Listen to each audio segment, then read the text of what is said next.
It's the Church of Jesus Christ.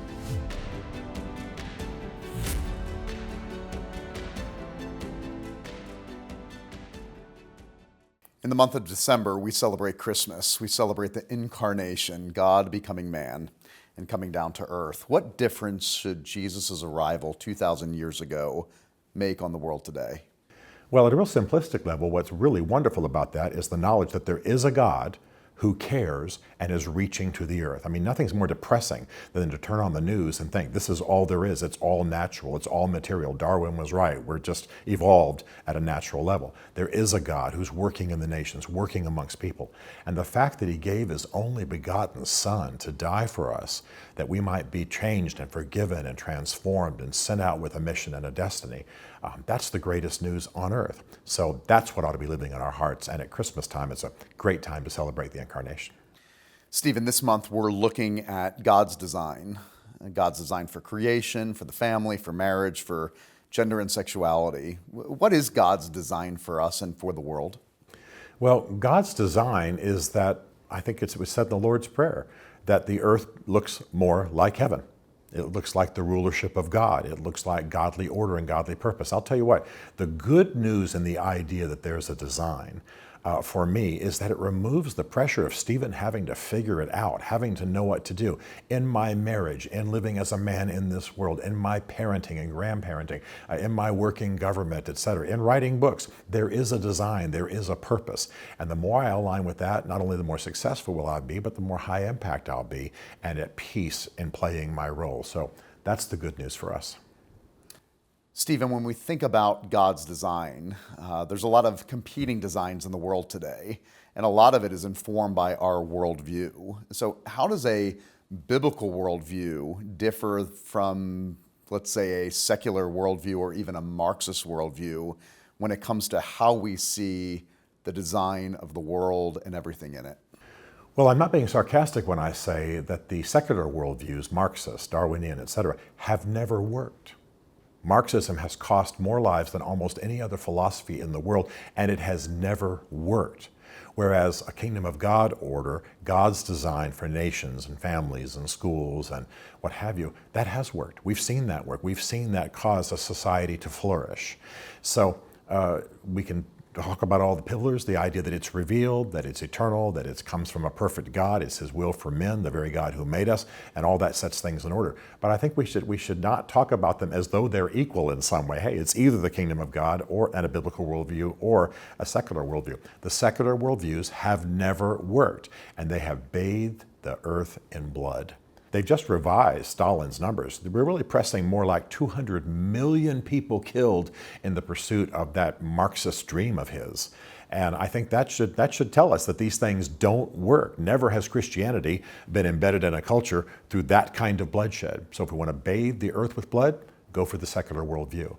If you want order and prosperity and human thriving, it's a biblical worldview rooted in the gospel of Jesus. Stephen, you've written many books about statesmen like Abraham Lincoln and churchmen and even businessmen. But in each of these fields or vocations, God has a particular design. How are all of these things unified? They're all unified in the sense that about the people that I've written about, and certainly others I haven't, they strove to find God's purpose, God's design. That's what the Guinness family did. I wrote about them and their Christian emphasis in business. That's what Lincoln strove to do. We know that Lincoln paced the White House at night, crying out to God, literally crying, waking people up, waking up the servants, crying out to God, what is your will in this war? What do I do? He was seeking God's design, and others in the same way. So what's common about all of those folks that I've written about, and many, many, many others I haven't, is that they're trying to find God's design, God's purpose for what they're doing. And the closer they get to it, the greater impact they have, the more lives they change, the greater legacy they leave. And that's the message we want to live out. Stephen, with Donald Trump winning the election, what do you expect and what do we need to be pushing for as Christians?